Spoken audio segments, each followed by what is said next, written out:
Are we going? Yes, the mic is live. Ladies and gentlemen, let us start.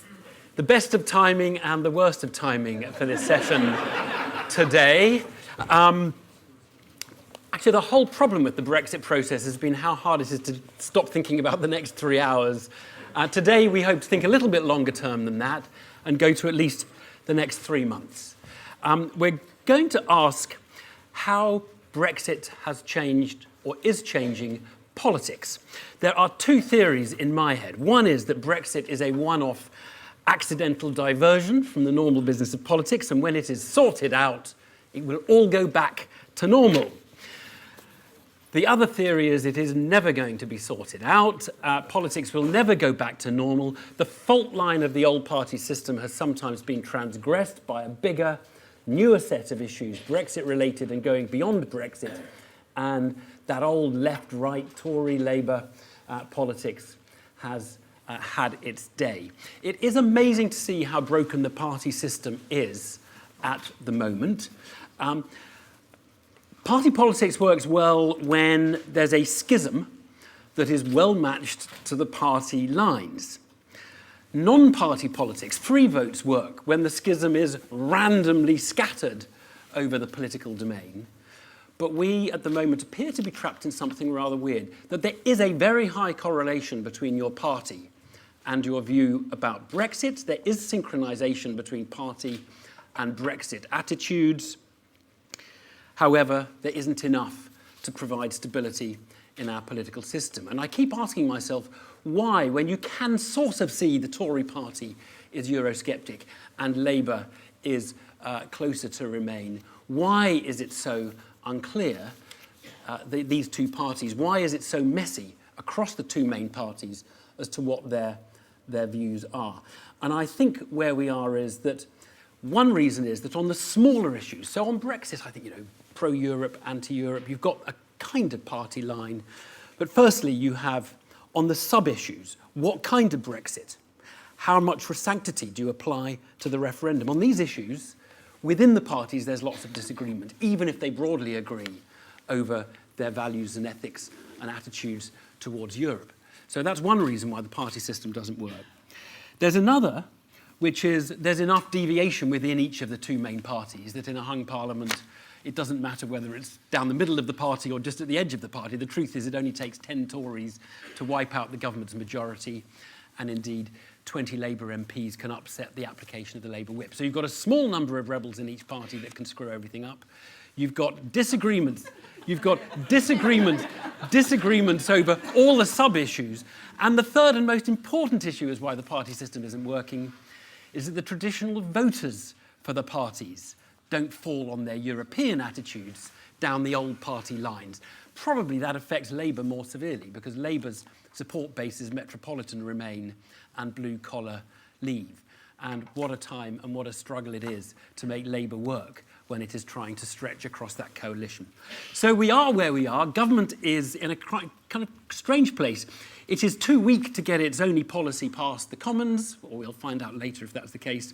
Government is too strong to lose a confidence motion right now. So we are trapped in a parliament doomed to last, but doomed not to get anything done. A problem that may be solved by a general election, but who knows whether that'll work. So that is our topic for this next hour, an hour and a quarter.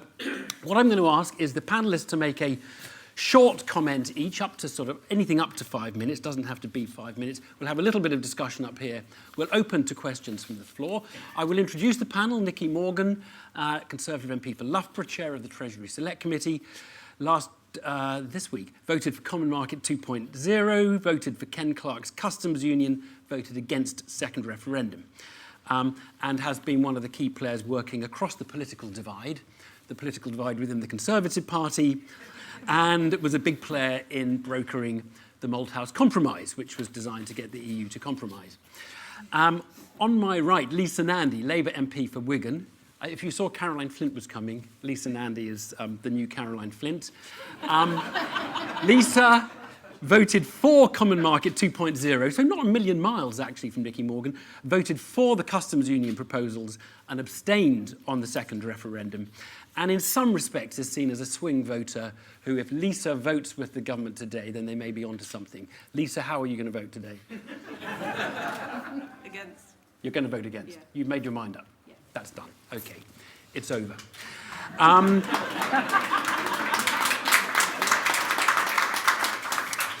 To my left, Paula Surridge, Senior Lecturer in Political Sociology at the University of Bristol. I asked Paula, have you not got a book you want me to flog at the beginning of this? She said, no, I've got a contract for a book, but I haven't got the book yet. And then to the end of the line there, Sam Coates, who is the Deputy Political Editor of The Times. He frequently frequents the PM programme with me on Radio 4 and is soon to be Deputy Political Editor at Sky News. And you will never be able to be on the PM programme again after that, Sam, I'm sorry to say. Right. I'm going to ask, we're going to go down the line this way to get little just opening statements and then we'll take questions. Nicky, would you like to start us off? Well, thank you very much for the opportunity to be here today. And apologies that I think we both, Lisa and I, have got our phones with us. But there is a chance, of course, that the vote could come early. I think unlikely, given the speeches that are going on in the House of Commons today. So if you've listened so far, Evan, you described, what did you say, we're trapped in a parliament that we can't dissolve, can't do anything with. That is our lives at the moment. It is becoming really extremely miserable. The opportunity to talk perhaps about the future is very, very welcome. So I was just going to say a couple of things. So firstly, I agree with you that there's going to be a new normal. I don't think we're ever going to go back to British politics the way that it was sort of at the start of 2016. I think things have been fundamentally changed in politics, and Evan, you touched on some of them in terms of party loyalties, the way that those of us who have different views perhaps from some of our party members have been treated, and all those sorts of issues. I think one of the things that we will have to focus on is the restoration of trust. Trust between Parliament and the people. And much as I deplore the Prime Minister's statement that she made from Downing Street, 2 weeks, no, not even that, 10 days ago. It all merges into one another. But she was on to something in the sense of there is undoubtedly a feeling amongst many people out there that Parliament hasn't stood up for what people wanted to see. There's also an issue, and the reason that Theresa May is going earlier than she would have wanted is, as I think the Times said this morning, that the trust has completely broken down, or it might have been the Spectator, I was reading, completely broken down between the Prime Minister and her party. So a couple of years ago, if the Prime Minister had said something from the dispatch box, Conservative MPs would have taken it on trust that that is what the Prime Minister or the Minister in question would have done. That has gone. I think there's a trust issue as well between, obviously, MPs and party members and between constituents very much. So firstly, the restoration of trust. The second thing that's changed is engagement. Now, both Lisa and I had to think today about the route that we took to get here. And that's, in a way, obviously a testament to the passions, and anybody who hears Steve and "Stop Brexit" as you're giving an interview knows that there is a lot of passion out there in the country, and there has been a huge amount of engagement, particularly amongst younger people. When you go and talk to younger audiences, they are absolutely engaged in politics in a way. But I noticed it last Christmas when I was going around the Christmas constituency events, and whereas people before might talk to me about something going on in their village, or the state of the roads, or the state of the local accident emergency, it was all about Brexit this time. Not in an unpleasant way, but just, what do you think is going to happen? This is what I think. This is what I'm hearing from friends and family overseas, for example. So I think engagement is absolutely revved up. Is it always positive engagement? The answer is no. But it has changed, and I think particularly around social media, and I'll come back to that in a moment, those lines of communication between MPs and constituents and others have got markedly shorter, and parties will have to think how they're going to deal with that new normal. I think leadership, there's a much greater focus on leadership, and I don't mean this, obviously we in my party will have to think about who the next leader is going to be, but I think also just in terms of national leadership.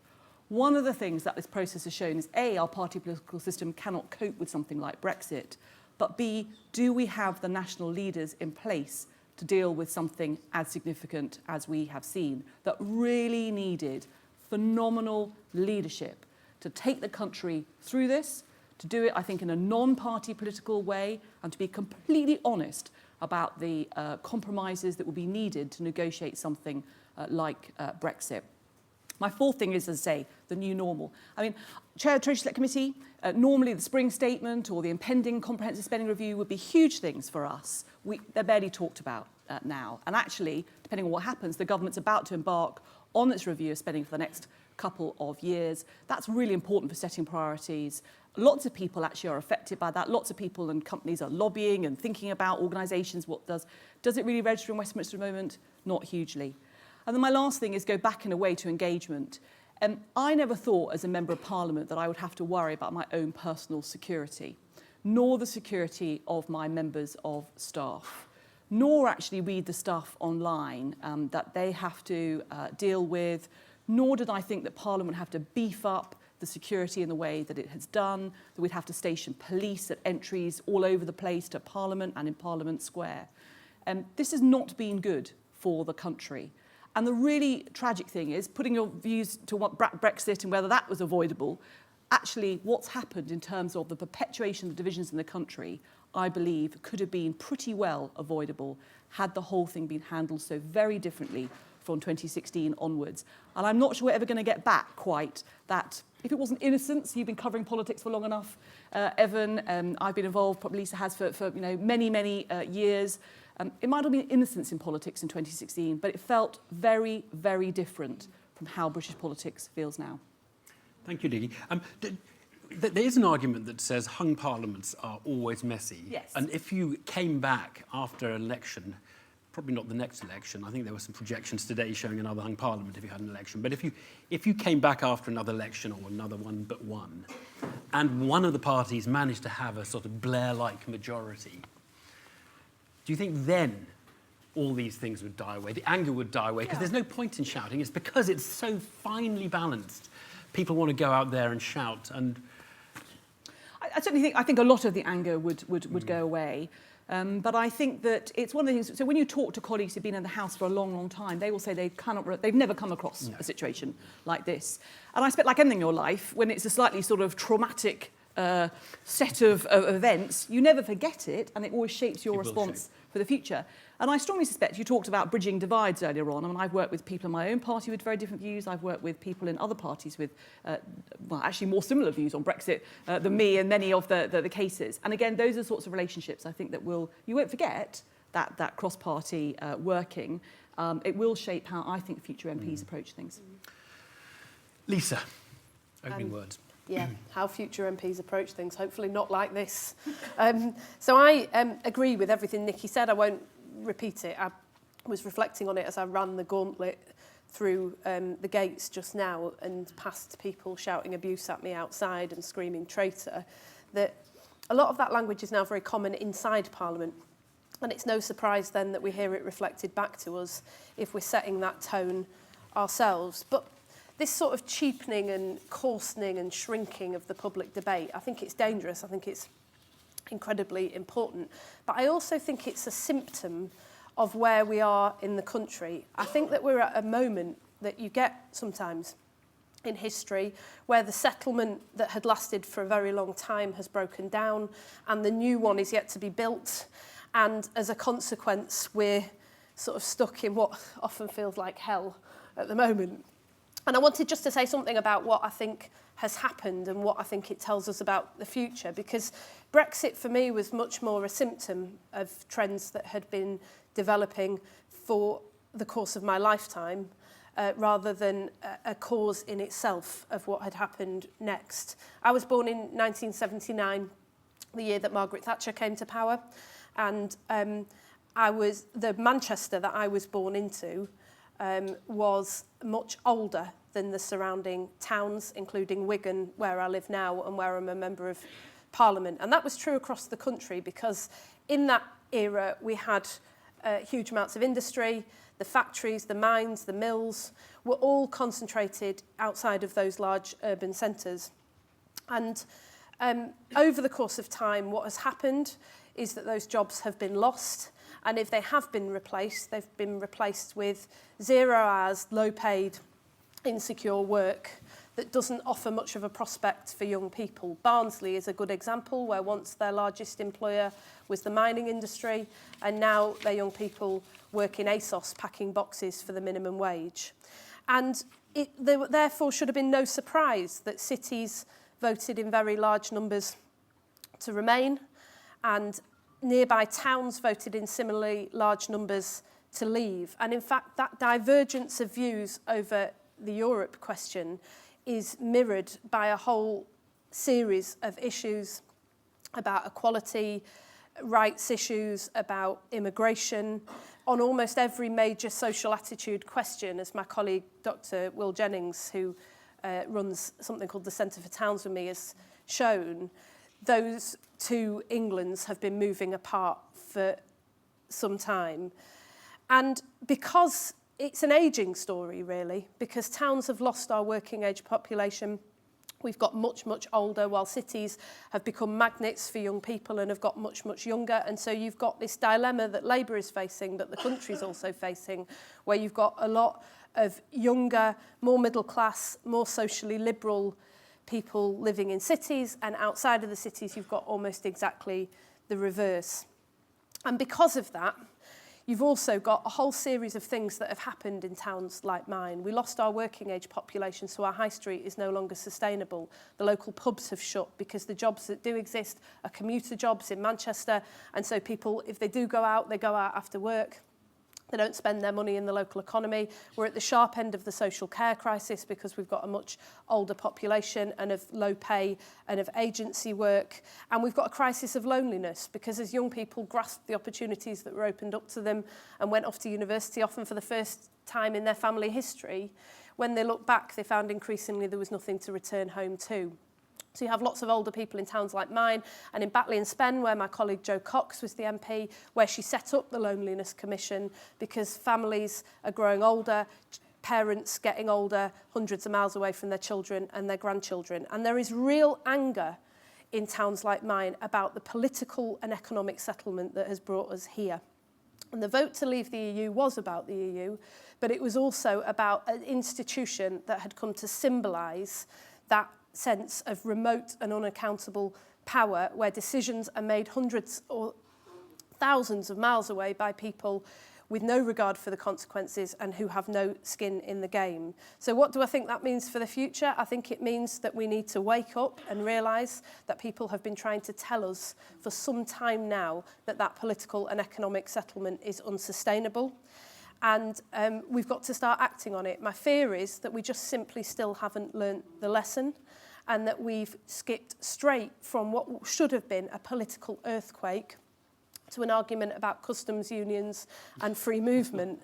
And there is an overwhelming sense in towns like mine that we have fundamentally missed the point. We need an economic settlement that works for every part of this country, that delivers on the things that most matter to people: love, family and work. And we need a political settlement that brings that power much, much closer to people, so that they can, to borrow a phrase, take back control over the things that most matter in their lives. I'm so glad that you, if you want, sorry, don't stop you. I'm very glad that you raised that, and that there's a breakdown of a paradigm, if you like, and in the period between the paradigms, before we've got the new one, there's obviously a kind of a friction. No one knows where it's going. People are angry because they're trying to shape it, and it's not in autopilot yet.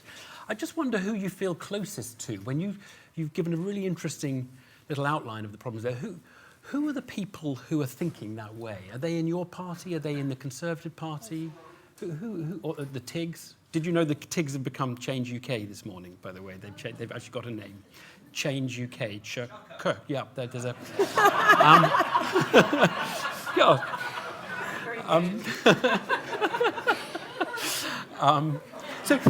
Sorry, that was a distraction. Who are you? Who's thinking this way? Who's addressing this at the moment? Well, funnily enough, quite a lot of people, because a few years ago, a group of friends and I, Ian Warren, who's a data analyst, Will Jennings, who's a professor that I talked about earlier, who wrote this paper, Two Englands, and I got together and frustrated at the lack of proper thought being given to what had just happened in the country, sick of hearing our towns described as left behind wastelands where people had nothing left to lose. Wigan is actually a very nice place. And so we decided to set up a think tank called Centre for Towns.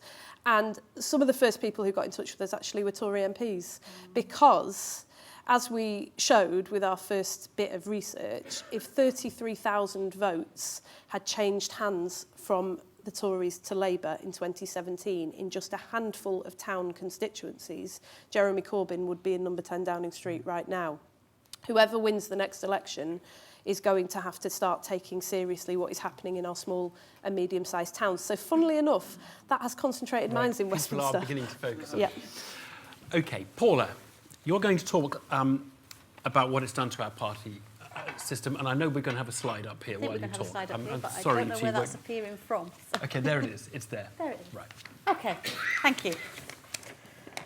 So the events of the last week, but I only wrote this yesterday and it already feels a bit outdated. The events of the last hour seem to push us closer and closer to a general election. And it's really important that we don't get fooled by the two-party share of the vote in 2017 into thinking that that's just going to automatically happen again. This didn't herald the return of a stable two-party politics, I would argue, but it's rather a kind of temporary respite in the ongoing fragmentation of our political parties. And what I'm going to speak about, because that's what I actually know about, is the electorate.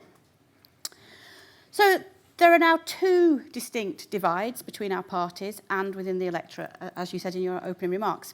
The old divide, which we are pretty familiar with, between left and right, largely defined in economic terms about economic justice, and which is still the key dividing line between Labour and the Conservatives. And then we've got this second divide, which, again, I think was crystallised by the referendum result and stays crystallised around the Leave-Remain binary, but actually is a more deeply represented by values relating to social issues. I'm going to call them social liberalism today. There isn't a great deal of agreement amongst academics about exactly what to call them, and some people do just give up and call it the other dimension. But for today, I'll call it social liberalism.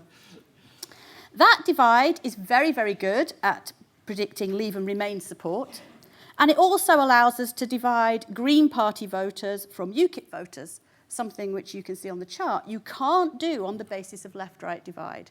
So your chart is it's more liberal down at the bottom. Yeah, I'll explain the chart in a second. I'm going to come to that in a minute. So in 2015, in particular, where there was a much larger UKIP vote, you could not divide a Green Party supporter from a UKIP supporter in terms of their attitudes to redistribution of wealth, in terms of their attitudes to nationalisation and so on. People find that quite surprising, but you can see even in 2017, when both parties had become reduced to much more of a core, that is still true. So all this is illustrated on the slide, which is data from the British Election Study Panel Survey, which is an online panel. But you find almost identical patterns. In fact, this result is so stable, you almost think you've done it wrong because you just keep getting the same answer all the time. So that, whether you use the British Social Attitude Survey, something like the Understand Society, you get all the same patterns. The scales themselves are measured using particular attitudinal items. And on the chart, I have designed it so that the left is to the left, which is a good start, and then liberalism towards the bottom. So the left-right scale includes items on redistribution, whether ordinary working people get their fair share of wealth, and attitudes to big business. The social liberalism scale includes attitudes to the death penalty, attitudes to censorship, and whether young people have enough respect for traditional values. None of those you'll notice about the EU particularly. In each case, these are scaled to run from 0 to 10. So if we look at the chart, some things I want to point out, which I think will help us understand where our politics might go, although I don't think any of these things are definite yet. So Conservative voters, regardless of whether they will leave or remain, are more economically to the right than all the other groups. They're distinctive in that respect, and that may prove to be something that works to their advantage in an election because they're more likely to hold on to those voters. There's less places for them to go. The divide that we've already alluded to within the Labour Party is much, much bigger. So the gap on the social liberalism scale between the Labour Leave triangle and the Labour Remain circle is much bigger than it is between the Conservative triangle and circle. You'll notice for the other parties they only have either a triangle or a circle. That's because the sample sizes are too small to look at UKIP Remainers, for example. There are a few, not many. Labour, the Green Party, the Lib Dems occupy much the same, Labour Remainers in particular, but they occupy much the same space in this value space. In that respect, it's quite crowded in terms of competition for votes, and I would anticipate, see, I told you this was out of date an hour after it was TIG yesterday, but I anticipate that any party such as Change UK are going to be pretty much in that same space. Possibly slightly close. Oh, no, I'm not going to say that. I'm not going to talk for them. And you can see very clearly here, Green Party voters, Labour Party voters, regardless of whether they leave or remain, and UKIP voters are all indistinguishable on the left-right scale. So if you look down the column across them, they're all pretty much in the same position. These two distinct divides in our politics are cross-cutting. You'll hear that said a lot. There's little success in predicting one from the other, but this works in both directions. So while everything we've seen in Parliament in recent weeks and months has shown that Brexit divides the parties, as soon as focus switches to domestic economic issues, assuming that it ever does, this unites Labour and the Conservatives and divides Leave and Remain voters. The constant emphasis on Brexit ensures that social liberalism scale remains salient in our politics. And for as long as Brexit is top of the agenda, that's, I think, going to remain the problem for the parties. And actually, there seems to have been some further polarisation on this dimension, that actually the constant focus on it is driving voters, Leave and Remain voters, further apart. The Remain end of the scale, who are more liberal, have become even more liberal since the referendum, a pattern which we've also seen a very similar process occurring amongst Democrats in the US as well. While it remains salient, our political parties will continue to struggle to unite both their MPs and their voters. Fragmentation seems likely to continue. Sorry, it's not a jolly message. Current polling suggests that the two-party share of the vote has been declining, particularly since Change UK came on the scene, but it was happening before that. And it's actually all too easy when you look at the polls, and they seem to constantly bounce around about 35% for each party, give or take a small margin. It's tempting to think that represents some kind of stability. But tucked away in the detailed tables that pollsters are required to produce, we find that there are large proportions of the electorate saying they don't know how they're going to vote. And that has been rising, and it's risen a lot over the last couple of weeks. The most recent YouGov poll, which was a couple of days ago, had 1 in 5 voters, regardless of what social or political category they were in, saying that they were undecided how they would vote. A margin of 3 or 4 percentage points between the parties dwarfs in comparison to 1 in 5 voters who could go anywhere. So the party system and the electorate remain volatile. I would not like to make too many predictions. First past the post has helped to keep this fragmentation in check to some extent, but this is looking increasingly strained, and I'm sorry to say to those on my right that further hung parliaments and all the parliamentary games that entail seem set to continue, at least in the short term. Very, very interesting. Okay, Paula. If you had to draw, let's imagine we're only allowed to draw, we're in a two-party world, we're first past the post, two-party world, and we're starting again. So we had no legacy parties, but we had this cluster of views. Where would you draw the line? Would you draw it down the economic spectrum as more salient if you had to choose, or would you say sort of down with Conservatives versus all the rest? Or would you draw it metropolitans versus I think if we were national? starting again from scratch, without Brexit on the agenda, the line between left and right is still pretty powerful. If you're talking about domestic policy, things like funding for public services and that kind of thing, I think that left-right divide is still quite still important. there. So we can't dismiss it as no longer relevant. Absolutely. It's still, I think you've got two and you can't dismiss it. Rumours of the death of left-right. What you might look at there is say we need a multi-party, so 3 parties, 4 parties, and a PR system that allows them to do the coalitions after each election. And yes. You'd say you need any 2 of those groups to form a majority, but no one of them is probably going to do it on their own, I think. Yes. Very interesting. OK, Sam, you have as long or as short as you like, Sam, but you stand around the corridors observing, and I think we're interested in how Parliament's been operating and how all of that has been disrupted. Parliament and Government, yes. Hello. So I'm the Deputy Political Editor of The Times, which means I sit over there in the Houses of Parliament in a porta cabin that's been condemned for demolition on a roof. And it's a privilege to do the job that I do, writing for the news pages, and it's also quite unusual in the sense that British political journalism is unlike any other political journalism because the British political system melds the executive and the legislature. In other words, ministers are drawn typically from the Commons. In other words, political journalists like me actually get to meet and bump into, because of where we sit, members of the government. That does not happen in France, it doesn't happen in America, it doesn't happen in Germany. Because we have this extra access to members of the government, which nobody else does, we really do have a privileged bird's eye view on what's going on at the moment. And boy, is it depressing. Now, personally, I took a decision 18, 19 years ago not to vote in elections. And it was a pragmatic decision to help me say to myself and say to contacts that I could cover people fairly. And if I'm being blunt, with every year that's passed and everything that has gone on in the period since I started covering political journalism in 2005, it's got easier. It isn't exactly edifying, sorry. And I think that's a good place to start with today's debate about why things are where they are and how things have changed. Because I don't think that British politics changed completely overnight in 2016. I don't think that there was a switch that was flipped.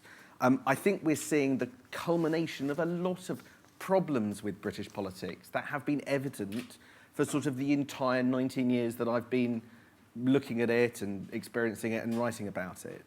And if you just look at the number of sort of absolutely awful things that British politics has managed to serve up that have in turn lessened trust and the bond between politicians, government and citizens, you only have to go through the list of the aftermath of the Iraq. You have the financial crisis and the long tail there, the expenses scandal, even there was an effect on the public, I think, of the way that we intervened in Libya and how it didn't deliver in the manner that we did. And now with Brexit, I think the fundamental problems with politics are crystallising around Brexit, but Brexit wasn't the only reason why we've ended up where we are today. And I think there's a lot more blame going back a lot further that needs to be ascribed. Now, I was just going to trot through 4 sort of unlinked observations about where we are, and how we're in, and what the mess that we're in at the moment looks like. The first thing to point is in underlying every problem that we've got at the moment, we're in the most ferocious constitutional mess. In big picture terms, we've got a battle between the executive, government ministers, Theresa May, and the legislature, the Commons MPs, still not voting for her deal, probably not voting for her deal again today. And that clash is, as of today, fundamentally unsolvable, and it leads us to a place that I'm not quite sure where we go. So if you're turned up at this conference hoping for the answer to what's about to happen, I doubt anyone can give it, because we don't know. But that's quite interesting, because the British system has always had a way of dealing with these fundamental clashes. In our unwritten constitution, when you have that deadlock, you go to the country. If the government is pursuing an issue typically budgets, but other issues could be nominated, and it cannot get its way in the Commons. Those are votes of confidence, and those votes in of themselves, the falling of those votes, would trigger a general election.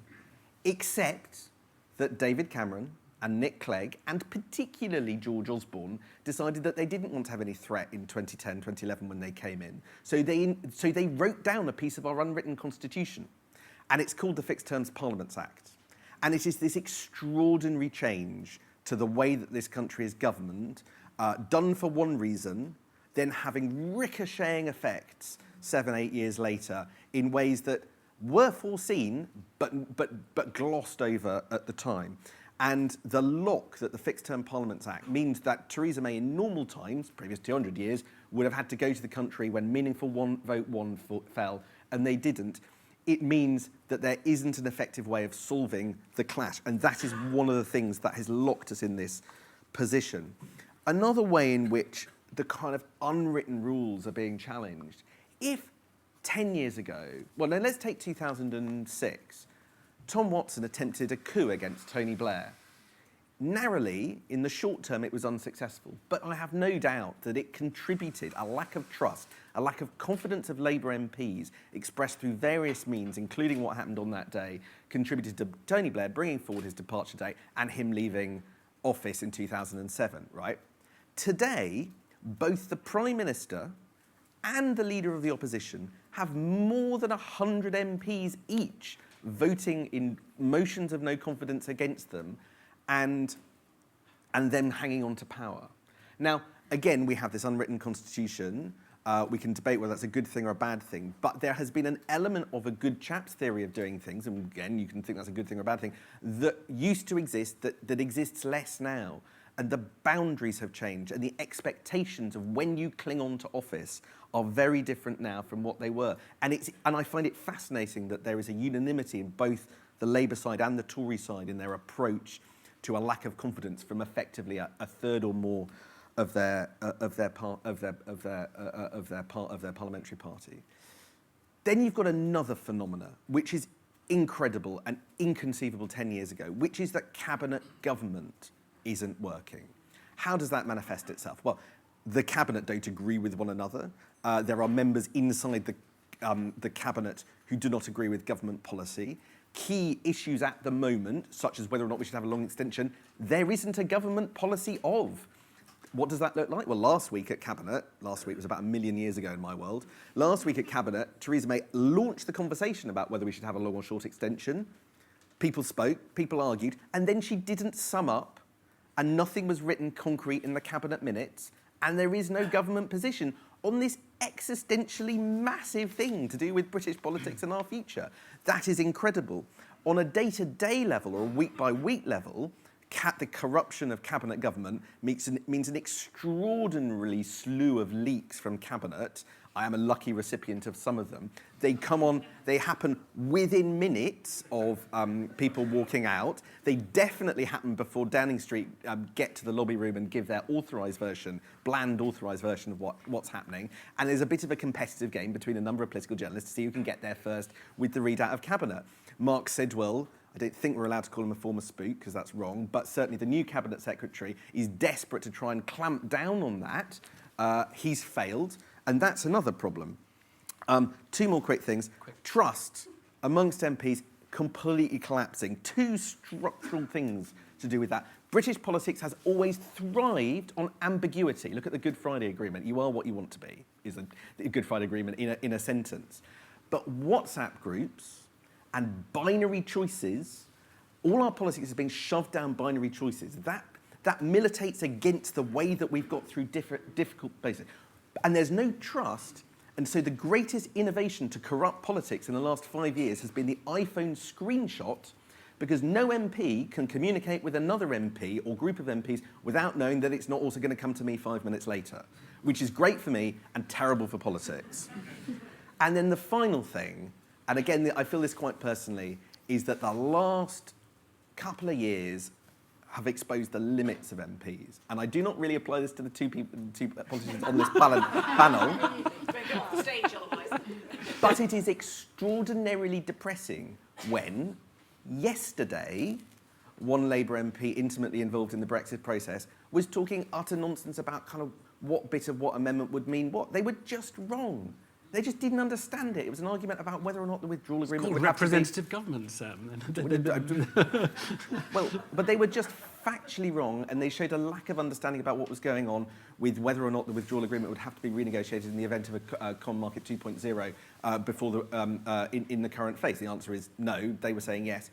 But basic facts. Some MPs, all the way along, haven't had basic facts. Next week, a bunch of them are having to go for training courses on what the customs union is. I mean, for crying out loud, why are you doing that now? It is extraordinarily depressing when you come up against MPs who haven't been paying attention because they have wanted to keep their head down because they wanted other people to take the decisions. In the phrase, the final phrase, the phrase of one Conservative MP who wants a soft Brexit, said, I want Common Market 2.0 to pass, but I might not vote for it because I think it'll pass anyway and I don't want to get my head shot off by my association. British Politics 2019, ladies and gentlemen. Sam, thank you very much indeed. Right, we have about half an hour left. We actually don't need to let these two go because actually you'll cancel each other out anyway. So you're kind of paired in this... You're kind of paired. I just want to ask you each, and this is just sort of a couple of sentences each, is whether there is any prospect of the specific Brexit argument dying down over the next 3 years. Because one theory is if either, somehow we will reach a crescendo and then it will go away for a bit. And I just wonder whether you think that, because the great paradox, and you've all been in agreement on this, is that Brexit has exposed the need, if you like, for political change, but has completely obstructed any kind of political or economic change because we can't think of anything else to do. So just a quick line each on whether Brexit kind of moves on or not. Nicky? Well, I do think it's what we expected to happen today, and it may happen on the 12th of April, 22nd of March or whatever. I do think when we have left, and I appreciate different views in the room, different views outside, but let's assume we do actually leave so the UK becomes a third-party, non-member state. I think emotionally that will change the argument in the country from the sort of revocation, remain type option to a different... There'll still continue to be an argument, but it'll be an argument about the future relationship, not about whether or not we leave. Could be the same argument, though. Irish border, do we want closer, further? Well, I think that whether or not we leave is a more fundamental argument and that will than the details. Decided. And I think that will have been... That's not to say, I mean, I think there will always be what you might call a continuity remain or a rejoin campaign. But if it takes as long for them to get going as it's taken Bill Cash to get towards 2016 from 1975, then maybe we've got the option of a few years of debating something else at some point. Lisa? So I think it depends what happens next and how we handle the next few months or even next few years, really, about whether the country can heal and move on and start talking about things that most people out there, I think, really want us to start addressing. So for me, this is a question about can we find a way through this that doesn't further lead to a great collapse of trust in politics and politicians. And one of the reasons that I, as someone who voted for and campaigned to remain and still believes that the best possible outcome would have been to stay in the European Union, why someone like me is opposed to the second referendum that is currently being championed by a lot of my parliamentary colleagues, is because I feel that breach of trust and breach of faith every day in my constituency. And it isn't just about whether you accept the result of the referendum, although I think that's important. There's a proposal that has emerged, which is to go back to the people with some kind of deal on the ballot paper, although it's not clear what that is, versus the option to remain. Now, large numbers of people in this country, including a significant minority of my constituents, now want to leave the EU with no deal at all. So for them, this is a democratic choice between two versions of Remain that they rejected 3 years ago. And the prospect of trying to take that back to the people with that, I'm sorry to be so blunt about it, but rigged ballot would be catastrophic in my view, and would mean that the repercussions of that were felt for decades and decades to come. But if we can find a way through this that takes into account the very strong views of the people, including a third of my constituents who voted Remain, as well as the concerns of people who voted Leave, if we can get a decent economic settlement, then I think there is a prospect that we can move on from this, and that we can start to think about how any political party speaks for those two Englands. Because wherever I go in the country at the moment, although I feel a lot of frustration, even anger and anxiety about the future, I also feel there is an appetite for something new out there that isn't currently represented in British politics. And it's not hard to see how a party that was able to find a voice, to give voice to some of those frustrations, to stake out a vision for the future of this country and what it should look like over the next 10 or 20 years, that addresses some of those very fundamental concerns that people have around things like growing old and anxiety about social care, about climate change, about the future prospects for their children. It's not hard to see then that might completely change all of the things that we were just talking about, and you might see a government with a majority, with a plan that was able to command the broad confidence of the British people, and that could be a game changer. And from my point of view, of course, I very much hope that the Labour Party gets there first, but that it is very much up for grabs at the moment. It's a race, okay. Paula. Well, when you asked me this earlier, my quip to you was, have you been to Scotland recently? And I think that still stands. I don't think this issue is going to go away. I mean, whatever happens, and I'm as confused as everybody else as to what outcome is likely to be, there is going to be a group of a substantial size in the electorate who are angry. And they're not going to go away. They could be angry Remainers. My chart's gone, but down in that bottom part of the thing, with lots of choices of parties to go to, so lots of potential for them to move away from where they were before. They could be angry Leavers, who would be an easy pickup for some kind of revised UKIP 2.0 Brexit party, whatever they're called this week, in terms of picking those voters up. Or they could become disengaged altogether. There's some evidence that group didn't turn out in 2017, actually. And that has... I know some people are kind of, well, that's fine, they're Leavers, they don't need to... But it's not fine. It's not fine for our democracy if we have big groups of people who are disengaged and not participating. So I don't think I'm not optimistic that it's going to go away. So the People's Vote campaign say, look, let's have one final referendum, settle it all, put the issue to bed for good. Basically, you don't believe that's what would happen? No. I don't believe that's what would happen, because I don't believe that the result would be definitive enough for that to happen. What proportion of the population feel really, really strongly on each? Is it sort of 15% on each end of the Leave Remain spectrum, something like that? Yeah, I might make it as big as 20, but on each end. On each end. So sort of it's less than half the population will come out of this feeling really cross, but there will be enough to make but that's enough people to make things... I was saying earlier, my kind of worst case scenario for a snap election at the moment is that you get the 2010 Lib Dem share combined with the 2015 UKIP share and the most messy hung parliament you can possibly imagine. Sam, quick comment on Brexit going away? First of all, Parliament Square is never going to be empty again with those statistics. I love the optimism of the MPs that this is going away. My answer to the question is no.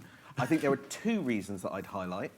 First of all, structurally, if we leave the customs union, for the entirety of the rest of my reporting career, we will be negotiating trade deals with bigger countries and facing up to Britain's place in the world, what we can get, what their advantage is, what we have to trade off to do it. And so I think there is going to be just an endless stream of that forever, all relating back to Brexit. And so that's a very big decision that I don't even think has necessarily been totally appreciated by the public. And then the second reason is to do with the Conservative Party. Whatever the settlement that emerges, there will be a wing of your party that says, no, that's too close to the European Union, we want to change it.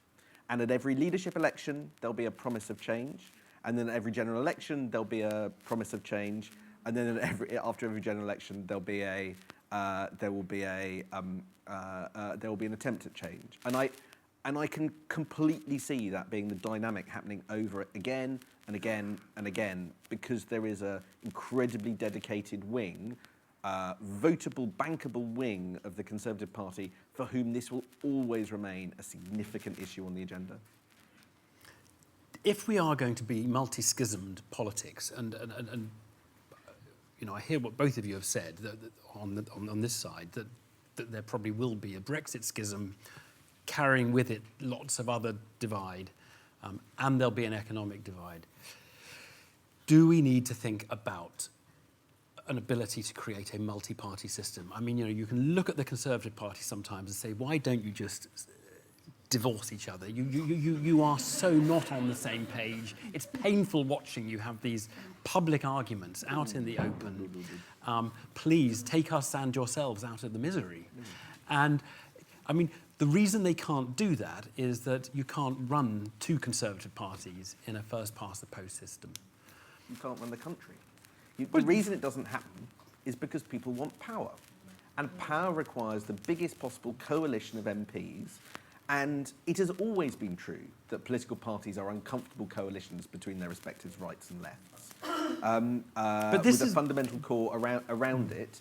I mean, why is Andrew Bridgen still in the same party as Ken Clarke? Clarke? Because they believe in power, and they believe more in that than they do in their differences.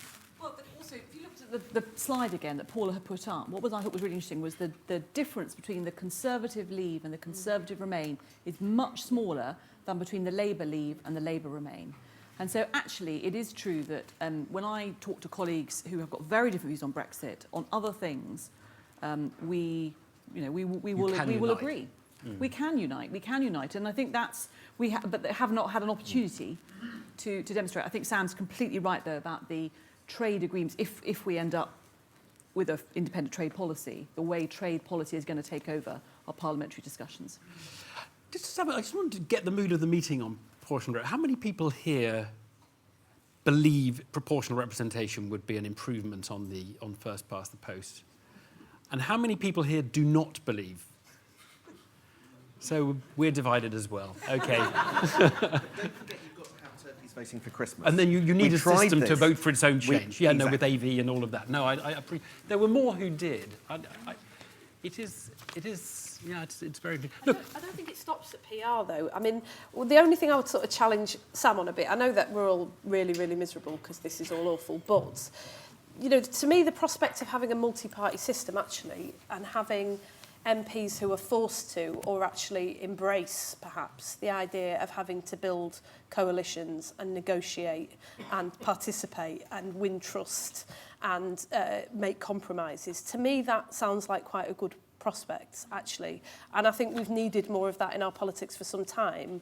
And the question around PR, I think, is just, you know, a shorthand for a much broader conversation that we need to have when this is all over, if it ever is, about the way that we do politics in this country. I mean, there are a whole range of tools at our disposal in a democracy that we just simply don't use in this country. During the Brexit debates, a number of us, Stella Creasy and Caroline Lucas and I, and around 40 MPs from different political parties, Joe Swinson, proposed that we use citizens' assemblies as a way to try and break this deadlock, because, you know, a referendum gives people binary choices that by nature are divisive. A citizens' assembly forces you to come together and find the common ground. The response we got from a lot of colleagues was, we've got one, it's called Parliament, but honestly, if you think Parliament is working right now and is finding a way to find the common ground, then you just haven't been paying attention. What about, just the two MPs here.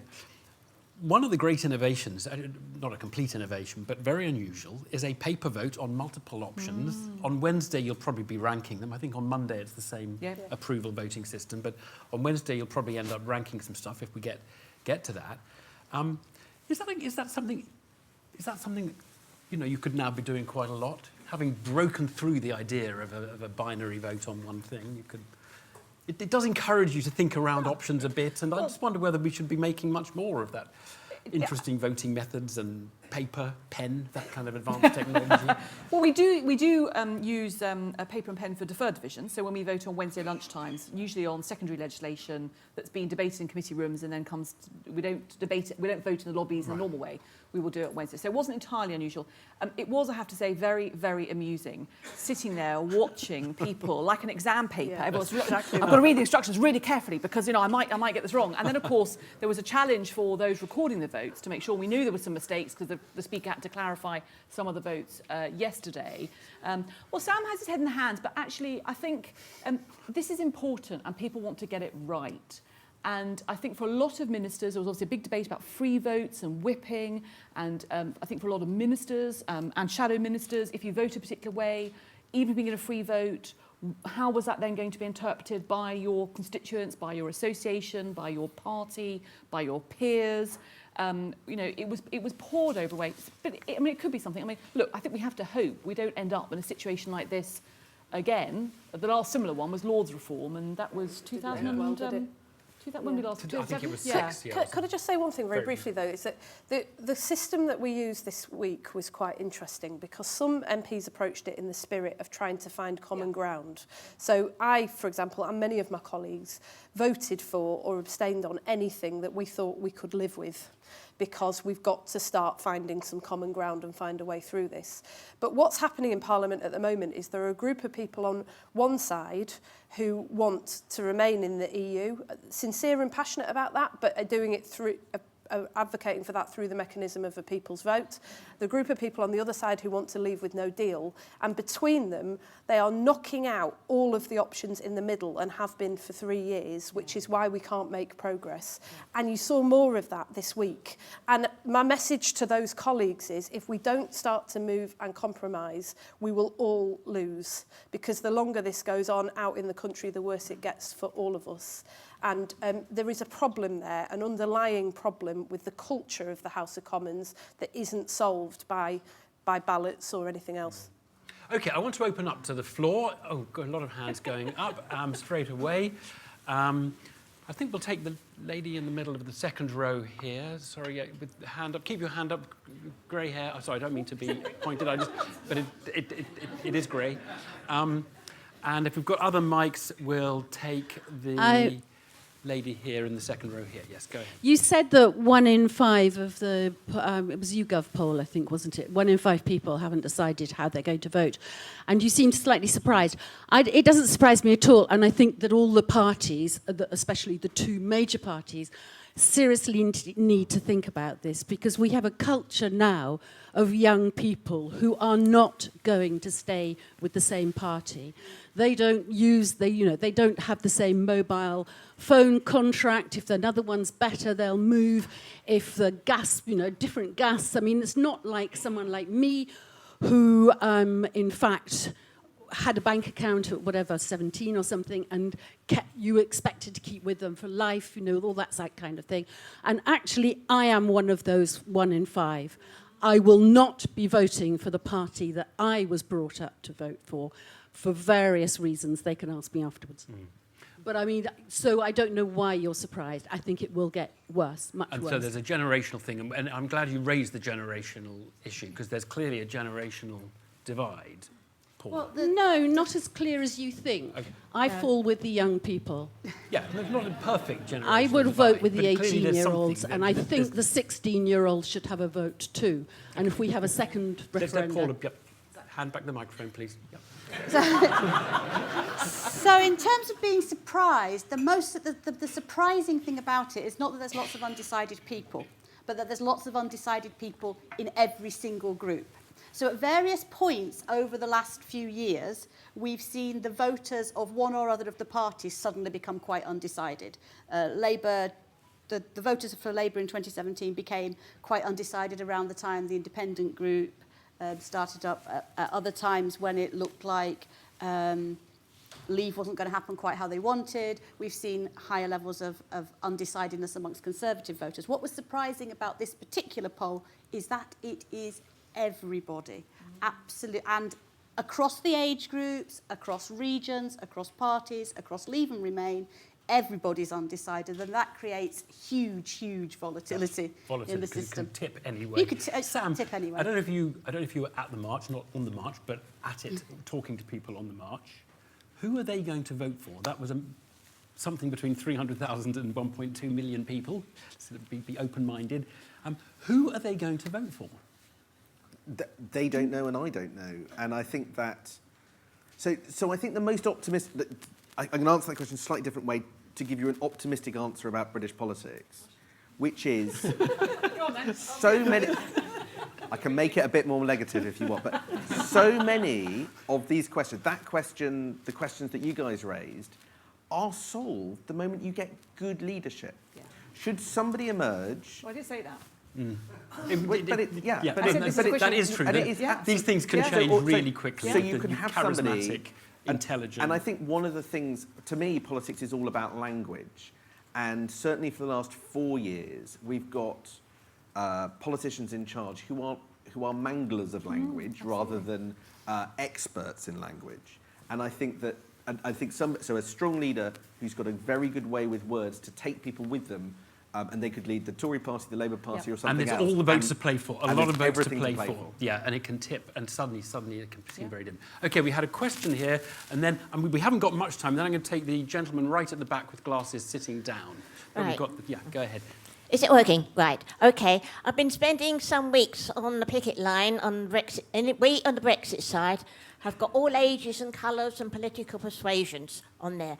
But one thing that's coming back strong is a lack of trust of all of us, and that includes the passers-by as well, of politicians of all parties. Now, I'm going to suggest we copy something from the French. Of a minimum age of, say, 35. Would that help to make sure that MPs have got a bit of experience, know how to sell something? A minimum age for MPs of 35? Yes. You're thinking the young are overrepresented in our politics? No, it's a suggestion for the future to get some trust and get some competence. We're going to hold that thought. I want to take a few. No, it's constructive and in the spirit of that. Okay. Just one quick thing to that. We're so used to talking about our country is completely divided, and actually the lack of trust is the one thing that really unites Leave and Remain voters. Right, we had a gentleman at the back. Yeah, sir. Yes, Jack Beek, Thomson Reuters. I should say I'm a 30-year-old whippet, so I don't know if I'd qualify under the new rules. I had a question. Mic closer to your mouth, please. Sorry. I had a question. I was wondering if much consideration has been given to the precedent that a second referendum could give in relation to an independence referendum in Scotland. I voted Remain, and I have sympathy with what Lisa was saying about the fact that it would be a rigged ballot.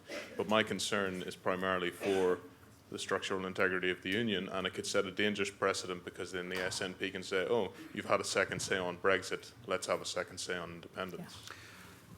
Yeah, I think, Nicky, Lisa, do you want to come back on so that? two questions. I mean, I think you found exactly the SNP campaign manual, because that's exactly why I think they want a second referendum on the EU, is because it will strengthen the calls for second referendum on independence. So that's it. I just want to come back to the lady's question here about a minimum age. I'm trying to recall, I was 37 when I was first elected. I'm not sure that I made me any better than younger colleagues. It's quite depressing to hear that Lisa is quite so much younger than me when she confessed when she was born earlier on. Yes. What I wanted to say, though, I think what does make a difference, and it goes back to the question from over here as well, the lady there said it will get worse in terms of political volatility. Well, it depends whether you mean worse or different.